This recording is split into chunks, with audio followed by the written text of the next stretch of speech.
information on the deed of trust that's in default. Gives you the name and the instrument number of the document. And then the red box down here gives you the date of sale and the place. And it gives you the amount of the unpaid balance. In this case, it's $658,000 plus. Is that just on that? Just on that deed of trust. Yeah, so that doesn't include any other liens that. And if they're the first deed of trust holder, they don't really care about the junior liens because their sale's going to just wipe everything out anyways. Right.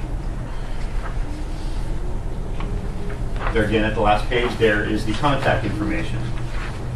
It's always good to keep your eye on the contact information because it is possible some of these foreclosures take so long to happen.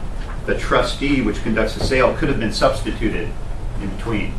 So you need to pay attention to what that contact information is. And you guys need to, the problem is a lot of these companies, they have servicing companies that do this. And the problem that, I can't remember, was it about 12 years ago, 13 years ago, they invented MERS, Mortgage Electronic Resourcing Imaging. And in the old days, if B of A had the trustee and they sold it off to Wells Fargo, there was a paper trail. We could see B of A giving the trustee over to Wells Fargo. Well, now they do it by MERS, and you call this phone number and give them this 19-digit code, and it tells you the servicing agent is blah, blah, blah. Here's their, and they'll literally fax you or email you instantly when you request that. But the problem is you don't, if they're servicing companies, you don't know a lot of times who you're dealing with. So you don't know if you're dealing with an actual B of A trustee or if you're dealing with, you know, a private party. They just, because they're servicing companies and they're real hard to figure out who actually really would put out the demand because you're dealing with servicing companies like this. And the problem that I've run into is, that, believe it or not, there was a I'm going to call it Mutual of Omaha, and they were trying to negotiate a short pay, and they were dealing with the servicing company, and the servicing company, after 6 months of trying to go, oh my gosh, she goes, I didn't realize you're dealing with Mutual of Omaha, owns the trustee. They don't deal with short pays. So literally 6 months of trying to deal with short pay, and the servicer told her that late into the game. So now there's nothing that homeowner is going to lose the property. There's literally nothing. And I mean, I can't believe there's a lender out there that doesn't deal with short pays in this economic times, but she's like, no, Mutual Homeowner doesn't deal with short pays. You can't talk to them.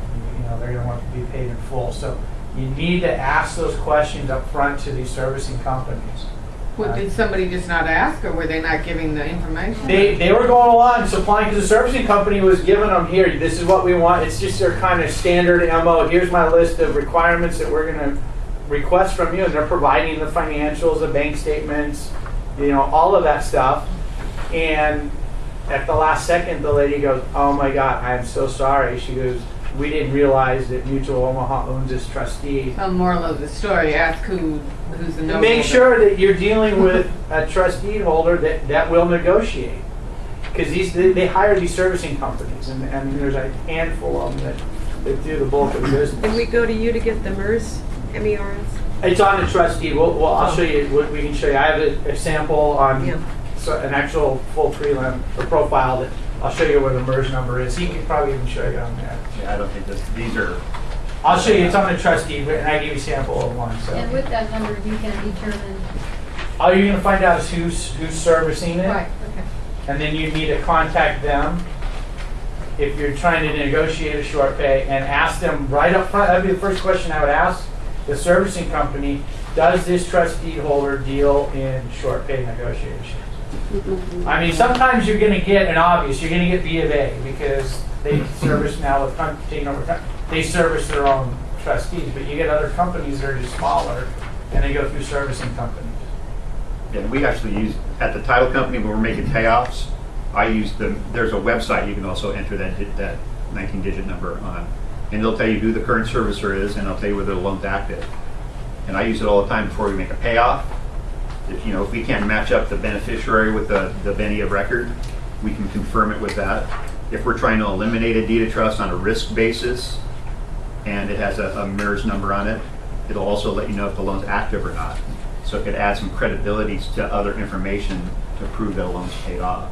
And At the same token, we also use this information all the time. If I have a trustee sale that's scheduled for tomorrow and I'm trying to record tomorrow, I'll call this number and see if it's been postponed before I make the payoff. And if it hasn't been postponed, I can't close. I can't close a transaction the same day it's going to sale. So I could actually pull recording if I can't get any evidence that the sale's postponed, I have to pull the recording. What evidence do you get? In this case, I only get a verbal on the system. Good luck. Yeah, I mean, that's all I can get. I'm not going to get anything from the Benny. So I'm you not just- going to get anything from the trustee. So you just pull it. No, if I can't determine that it's been postponed. Yeah. But at the same token, and I think the point that's trying to be made is, we take a chance, we take a risk that the information on the system is accurate. And we do, I'll be the first to admit it. But we haven't gotten in trouble with that yet. So that's good.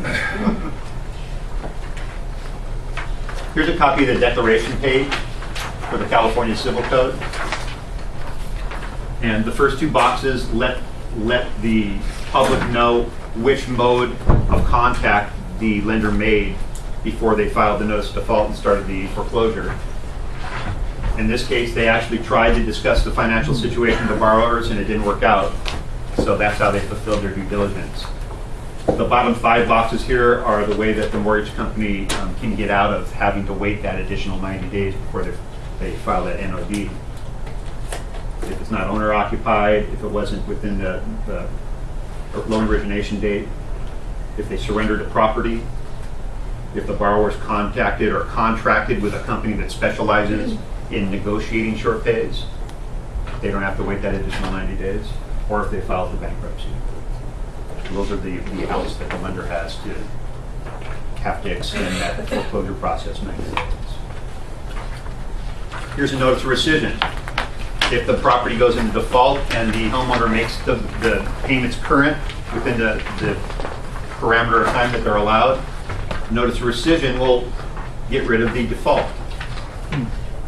So until this document's recorded, even if a default recorded 2 or 3 years ago, and they're not even currently pursuing a default, until they record a rescission, when you get a title report, we're going to continue to show that notice of default.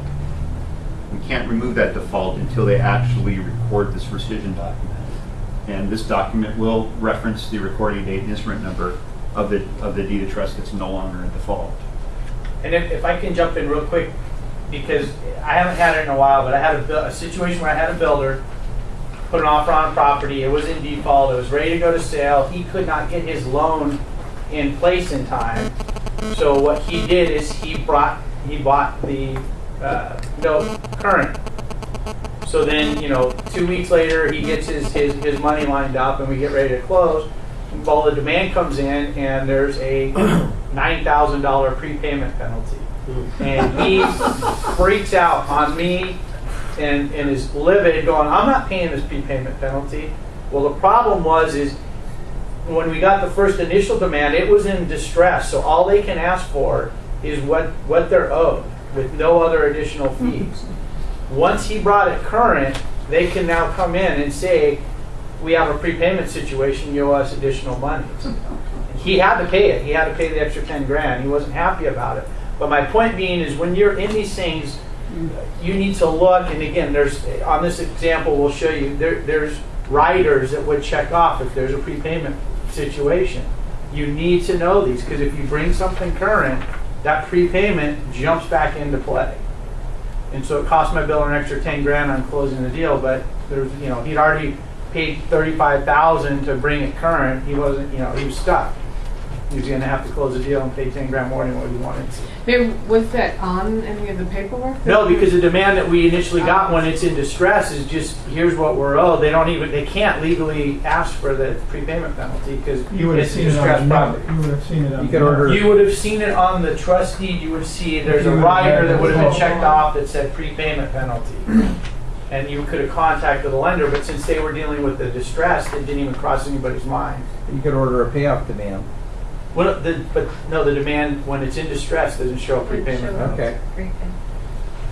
Once he brought it current, the new demand showed it. All right. So where do you look for the riders? I'll show you an example on the one where I pulled all the legal documents. We'll go over that one.